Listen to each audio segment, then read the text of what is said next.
Royal Enfield ఈ రోజు ఈ కంపెనీకి అండ్ అది తయారు చేసే మోటార్ సైకిల్స్ కి ఉన్న డిమాండ్ అంతా ఇంత కాదు. ప్రెజెంట్ అయితే 18 ఏళ్లు దాటిన ప్రతి కుర్రాడికి రాయల్ ఎన్ఫీల్డ్ అనేది ఒక డ్రీమ్ బైక్ గా మారిపోయింది. కానీ ఒక 20 సంవత్సరాలు వెనక్కి వెళితే ఆ కంపెనీ పరిస్థితి ఇలా ఉండేది కాదు. ఒకవైపు మోటార్ సైకిల్స్ ని సరిగా తయారు చేయలేక, మరోవైపు కస్టమర్స్ ఫేస్ చేస్తున్న ప్రాబ్లమ్స్ ని సాల్వ్ చేయలేక ఆ కంపెనీ ఆల్మోస్ట్ మూతపడే సిచ్యువేషన్ కి వచ్చేసింది. అయితే మూతపడే సిచ్యువేషన్ లో ఉన్న రాయల్ ఎన్ఫీల్డ్ కంపెనీని ఒక 25 ఏళ్ల young and dynamic business man అయిన సిద్ధార్థ్ లాల్ టేక్ చేసి తన జీనియస్ మార్కెటింగ్ స్ట్రాటజీస్ తో 2001లో మూసేద్దాం అనుకున్న రాయల్ ఎన్ఫీల్డ్ కంపెనీని ఈ రోజు ఇండియాలోనే కాదు ప్రపంచ వ్యాప్తంగా most successful and highly demanded bike గా మార్చారు. అయితే అసలు ఇదంతా ఎలా సాధ్యపడింది? సిద్ధార్థ్ లాల్ రాయల్ ఎన్ఫీల్డ్ కంపెనీలో ఇంప్లిమెంట్ చేసిన స్ట్రాటజీస్ ని మనం కూడా మన బిజినెస్ అండ్ ప్రొఫెషనల్ లైఫ్ లో యూజ్ చేసి వాటిని ఒక సక్సెస్ఫుల్ వెంచర్స్ గా మార్చవచ్చా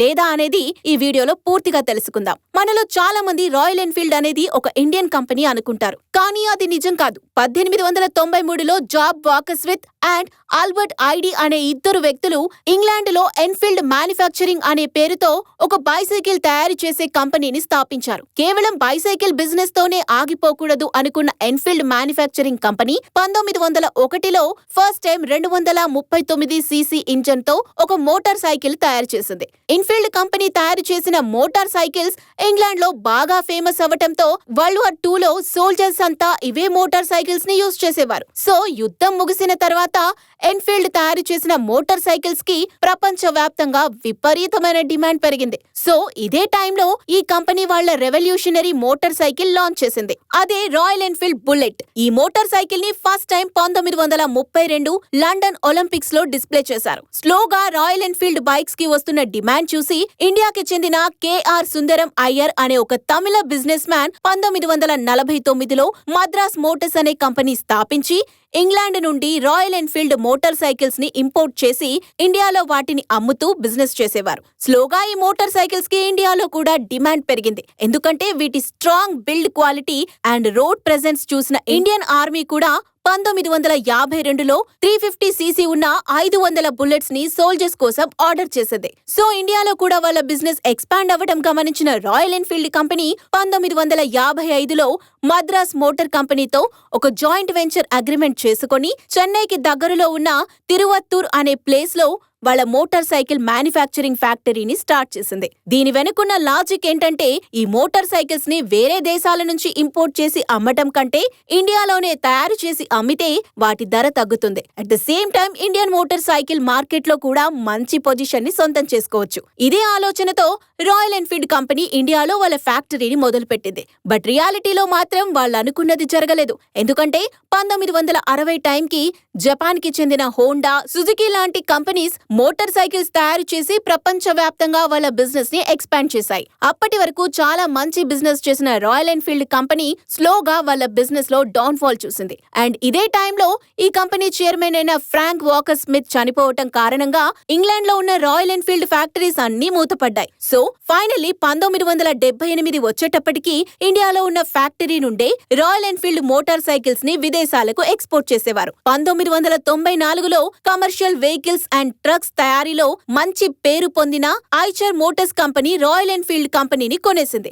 Eicher Motors company chairman Vikram Lal Royal Enfield కొనే టైంకి ఈ మోటార్ సైకిల్స్ లో చాలా ప్రాబ్లమ్స్ ఉండేవి. సో విక్రమ్ లాల్ ఈ కంపెనీని కొన్న తర్వాత ఎలా అయినా దీన్ని బాగా ఎక్స్పాండ్ చేసి ఇండియన్ మార్కెట్ లో నంబర్ 1 మోటార్ సైకిల్ గా మార్చాలి అనుకున్నారు. బట్ అన్ఫార్చునేట్లీ అది జరగలేదు. దీనికి 2 కారణాలున్నాయి. ఒకటి, 1990లో Japanese motorcycles Indian market లోకి రావటం వల్ల రాయల్ ఎన్ఫీల్డ్ కి డిమాండ్ తగ్గిపోయింది. సెకండ్ రీజన్ ఏంటంటే రాయల్ ఎన్ఫీల్డ్ మోటార్ సైకిల్స్ లో ఉన్న కొన్ని ప్రాబ్లమ్స్ కారణంగా కస్టమర్స్ ఎవరు ఈ కంపెనీ బైక్స్ కొనటానికి ముందుకు వచ్చేవారు కాదు. సో ఫైనలీ 1999లో ఐచర్ మోటార్స్ చైర్మన్ విక్రమ్ లాల్ కొడుకు సిద్ధార్థ్ లాల్ రాయల్ ఎన్ఫీల్డ్ కంపెనీలో అడుగుపెట్టారు. వాళ్ళ ఫాదర్ కంప్లీట్ గా హోప్స్ కోల్పోయిన ఈ కంపెనీని తిరిగి డెవలప్ చేయడానికి ఒక్క ఛాన్స్ ఇవ్వమని అడిగి ఫైనల్ గా 2000లో సిద్ధార్థ్ లాల్ రాయల్ ఎన్ఫీల్డ్ కంపెనీకి సీఈఓగా బాధ్యతలు తీసుకుని దాని మీద వర్క్ చేయటం స్టార్ట్ చేశారు. అండ్ ఈ కంపెనీ మళ్లీ సక్సెస్ అవ్వడానికి సిద్ధార్థ్ లాల్ యూజ్ చేసిన స్ట్రాటజీస్ ఏంటో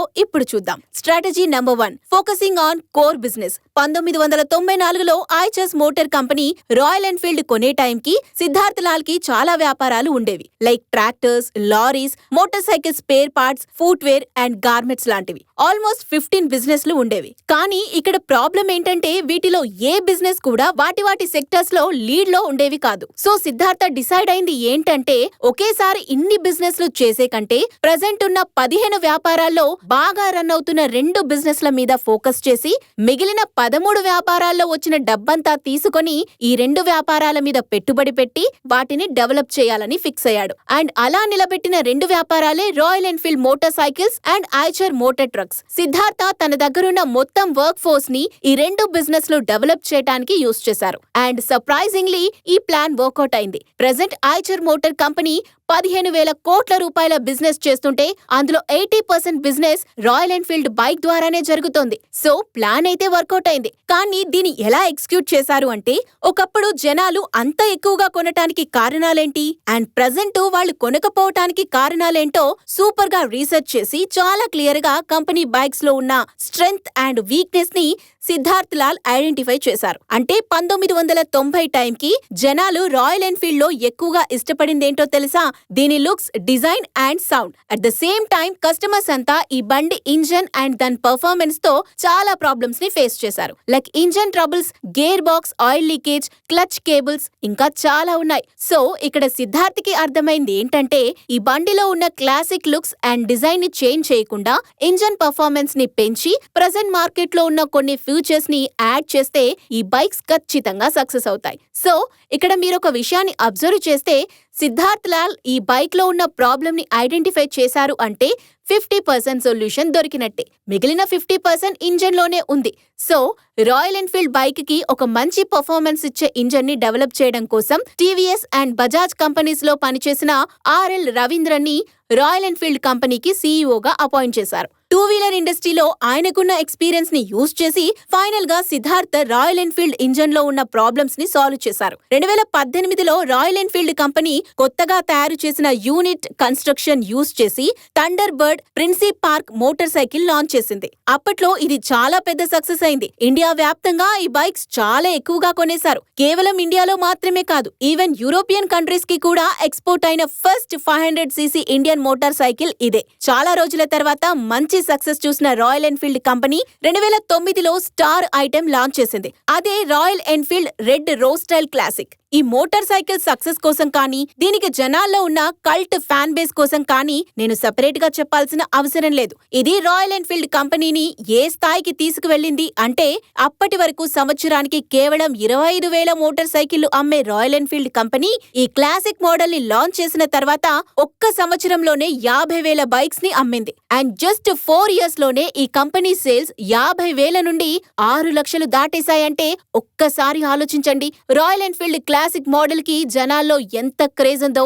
అయితే ఇక్కడ ఒక పాయింట్ ఏంటంటే ఇంత సడన్ గా ఈ బైక్ కి అంత క్రేజ్ ఎలా వచ్చింది? అదే స్ట్రాటజీ నెంబర్ 3, బ్రాండ్ మార్కెటింగ్. 2000 సంవత్సరంలో సిద్ధార్థ్ లాల్ రాయల్ ఎన్ఫీల్డ్ కంపెనీకి సీఈఓగా బాధ్యతలు స్వీకరించిన తర్వాత ఆ కంపెనీకి తానే ఒక బ్రాండ్ అంబాసిడర్ గా మారి ఒక డిఫరెంట్ వేలో ఈ కంపెనీ బైక్స్ ని ప్రమోట్ చేయడం స్టార్ట్ చేశారు. అంటే అప్పటి వరకు కేవలం ఆర్మీ సోల్జర్స్ మాత్రమే యూజ్ చేసే రాయల్ ఎన్ఫీల్డ్ మోటార్ సైకిల్స్ ని కామన్ పీపుల్ కూడా కంఫర్టబుల్ గా యూజ్ చేయడానికి ఈ బైక్ డిజైన్ అండ్ ఫీచర్స్ లో కొన్ని చేంజెస్ చేసి అవి రియాలిటీలో ఎలా పనిచేస్తున్నాయో తెలుసుకోవటానికి సిద్ధార్థ్ లాల్ స్వయంగా ఈ బైక్స్ ని ఇండియన్ రోడ్స్ మీద వేల కిలోమీటర్లు డ్రైవ్ చేస్తూ ఈ బైక్స్ లో ఉన్న ప్రాబ్లమ్స్ ని ఐడెంటిఫై చేసి వాటిని రెక్టిఫై చేస్తూ కొత్త మోడల్స్ ని లాంచ్ చేసేవారు. అంటే తను ఒక కంపెనీ ఓనర్ లా కాకుండా ఒక కస్టమర్ లా మారి తన కంపెనీలో ఉన్న ప్రాబ్లమ్స్ ని ఐడెంటిఫై చేసి తానే సాల్వ్ చేసుకున్నారు. అండ్ అంతేకాకుండా రాయల్ ఎన్ఫీల్డ్ అనేది కేవలం ఒక 2 వీలర్ మోటార్ సైకిల్ లా కాకుండా